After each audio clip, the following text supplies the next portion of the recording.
Ready to move in premium triplex villas at Bachapalli APR Projects. Janasena ticket రాకపోవడంతో మనస్తాపానికి గురైన పోతిన మహేష్ వైసీపీలో చేరారు. వైఎస్ జగన్మోహన్ రెడ్డి సమక్షంలో వైసీపీ కండువా కప్పుకున్నారు. ఆయనకు మెడలో కండువా వేసి సీఎం జగన్ పార్టీలోకి ఆహ్వానించారు. విజయవాడ నుంచి ర్యాలీగా పల్నాడులో జగన్ బస చేసిన సైట్ వద్దకు వెళ్లి వైసీపీ తీర్థాన్ని పుచ్చుకున్నారు.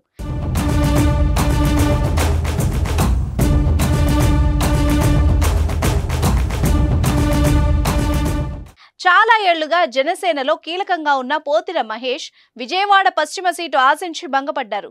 పొత్తులో భాగంగా పశ్చిమ సీటు బీజేపీకి దక్కగా అక్కడి నుంచి మాజీ కేంద్ర మంత్రి సుజనా చౌదరి పోటీ చేస్తున్నారు. దీంతో జనసేన పవన్ కళ్యాణ్ పై తీవ్ర విమర్శలు చేస్తూ ఆయన పార్టీ నుంచి బయటకు వచ్చేశారు. నాయకుడంటే నమ్మకమని, భరోసా ఇచ్చేవాడు, భవిష్యత్తు మీద భద్రత కల్పించేవాడే నాయకుడని, పవన్ కు సొంత పార్టీ జెండాపై ప్రేమ లేదని, ఇతర పార్టీల జెండాలు మోయాలనుకుంటున్నారని తీవ్రంగా విమర్శిస్తూ జనసేనకు గుడ్ బై చెప్పారు. అనంతరం వైసీపీ నేతలకు టచ్ లోకి వెళ్లి తాజాగా కండువా కప్పుకున్నారు.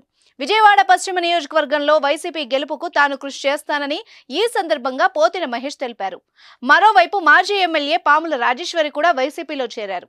అయితే మహేష్ కు సీఎం జగన్ ఎలాంటి హామీ ఇచ్చారన్న దానిపై ఆసక్తి నెలకొంది.